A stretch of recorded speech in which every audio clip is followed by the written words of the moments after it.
Hi everyone. So just to finish up some of the tasks that we were supposed to do on last Tuesday, if you still have time, would have been to play a bit around with Stitch, Google's new UI prompting tool. I've taken a bit of time to play around with it today, and I'm actually quite impressed by the tool. So I just wanted to show you a couple of tips and tricks and how could you perhaps use it in your project. I actually might use it as well moving forward, but I still haven't decided on this. But I thought I'll just show you how to connect the designs that are generated in Stitch into your project in VS Code. So if you look at the one of the slides from last time, I already had a prompt kind of ready for this. And so I went ahead and prompted it. I think this is this one. I had a couple of iterations because initially it generated a landing page, but it did a mobile view of the page, of the landing page, of the home page. And I just said, oh, you should create a sort of a desktop web version of this. Cool. What I really enjoyed about what Stitch does, or what Stitch did, first of all, was that it generated a sort of the basics of a brand book or a design book, where it automatically picked up the colors from the prompt. And also, let's see, did it correctly pick up the fonts as well? Anton and Open Sans. Let's see if we can modify it.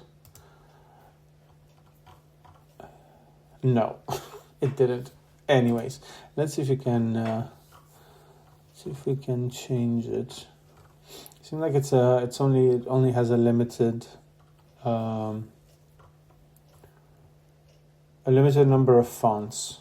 But anyways, that's not the point. What I really enjoy is that it, at least with the colors, you can start playing around with it, and you can change longer. You can just paste the colors directly from coolers from the MVB that you had. I'm actually curious if it will update automatically. So let's actually check it out. Let's see if we can modify it. And if I change my secondary to something very purple, okay, let's do this. And if we save it, I'm curious if it will. It takes a bit of time.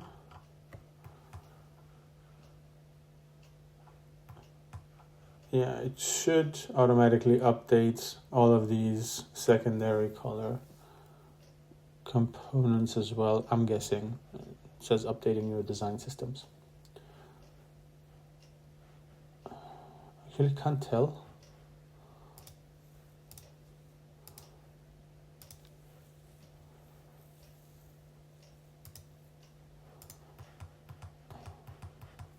Okay, I can't really tell. And let's just prompt it.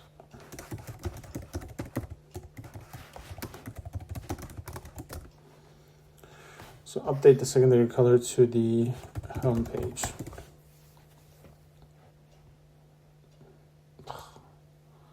Uptade in case of Stitch. Let's see if it uptades it correctly. Anyways, I don't necessarily want to spend too much time on it. Now I'm also just leaning into my own curiosity. What I want to show you is how to get your design directly into VS Code. Because in the previous presentation, and that was the information that I had last Tuesday, is that you can have a design in Stitch, you can export it automatically to Figma, and then with Figma, using the MCP model, you could import the design into VS Code. But I actually found out that you can export it directly into VS Code and you don't even need Figma here. Another thing that I wanted to highlight, which I think it's quite interesting, is that when you have your design, you can actually do some edits automatically. And of course, you can do this also in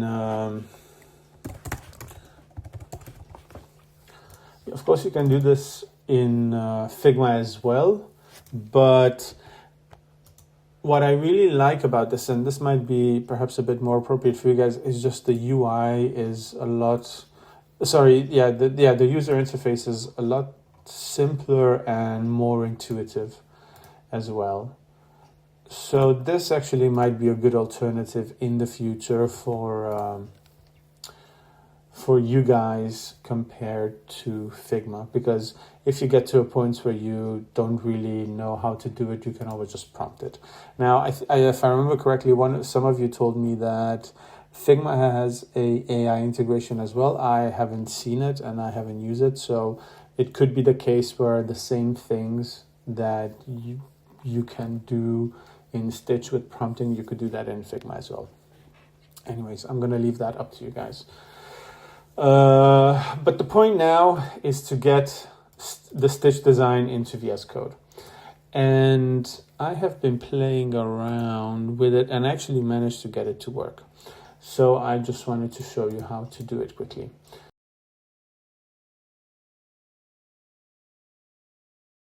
I'm just going to start a new one. So a cool tricky command that you can use in your terminal with Bash. So Bash is the scripting language that most Linux computers do, and Macs as well. So Bash is just the scripting language that I'm using. So the ls, git add, all of these terminal command lines.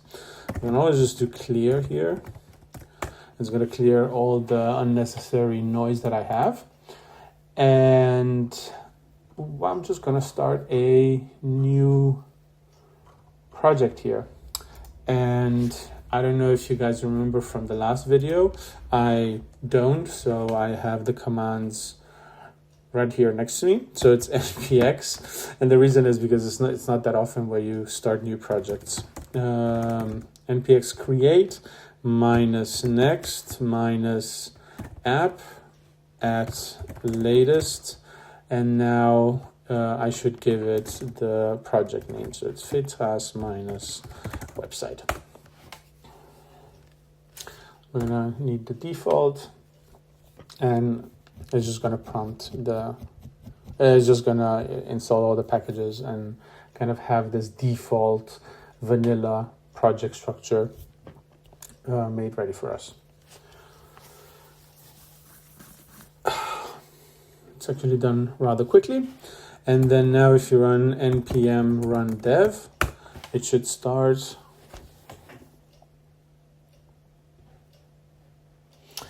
Yes, so the reason why it didn't start my npm.dev is because we are inside the Fitras website, but we need to access the Fitras website we need to access the Fitras website folder inside the Fitras website folder.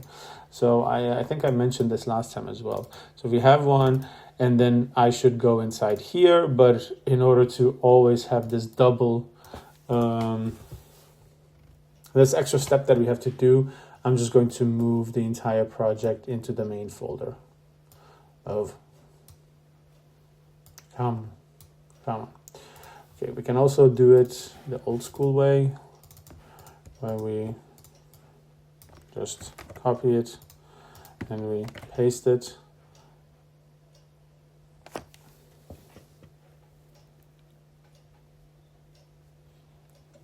Good. And then this should be, and we can just delete this website. Cool. Let's see if it works now. So I can, if I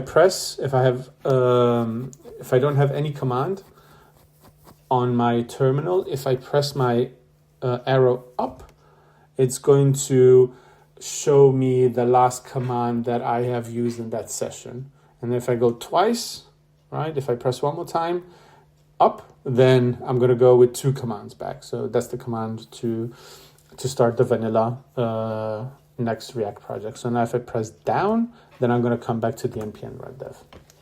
Oh, and we can see that the port is working. We're going to open it. So it's here, right? My localhost 3002, and that is the sort of the port or the address that I should access, that I should click on to access this vanilla project.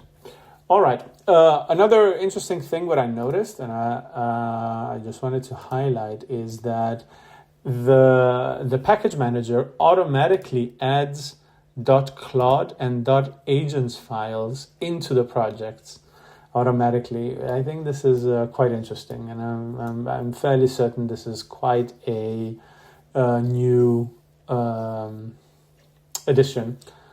Last time I've done these commands was probably 3 months ago, 4 months ago, and they weren't there. So things are moving rather fast. Good. But what I wanted to talk to you about was how to drag this design. So we're gonna start by doing by getting a new folder. So there's 2 ways of creating a folder inside. You can either just right click and press new folder, or you can also click on this icon, which is just the same. So I'm going to start with one called .vs code, and then inside the .vs code folder, by the way, when you put a dot before the name of the folder, this means that this is an invisible folder, but of course it's not invisible because you can see it as well. Sorry, it's hidden. I think that's the appropriate terminology for it. So inside, and you can see if I press this arrow, it's just going to have a drop down and it's going to show me all the other files and folders that are contained in this folder. So inside the VS Code folder, we're going to create a new file, and then here we can right click, or we can use this icon from here, and we're going to say mcp.json. Very good. And if we go back to the stitch, what I can do is I'm going to have to select my design. I'm going to press export, and you're going to press MCP, and you're gonna click on set up your MCP, and then based on your IDE, we're gonna choose VS Code, and it will automatically copy this piece of code, this piece of JSON, this is JavaScript, and it's going to also contain your API key. And this is going to be the API key. Hopefully, when you see this is going to be blurred out, because I'm not sure if this is an API key that is just going to be associated with my account, or this is an API key that is only for the project, but I think it's rather for the entire project. And it's just healthy not to expose any of your API keys publicly ever. Now, your question might be, okay, well, what is an API key? And what's an API? So an API is an application program interface, and it's essentially a protocol that helps different software systems communicate amongst themselves. And then they're going to use usually they use a combination of public-private key, where they can identify which other specific software system is talking to them, and then if they're allowed to start communicating with them or not. And an API key, an API is a bit, it's a very well-known standard protocol. And then to kind of take it a bit further and to kind of go back to what we were discussing last time, we were discussing the MCP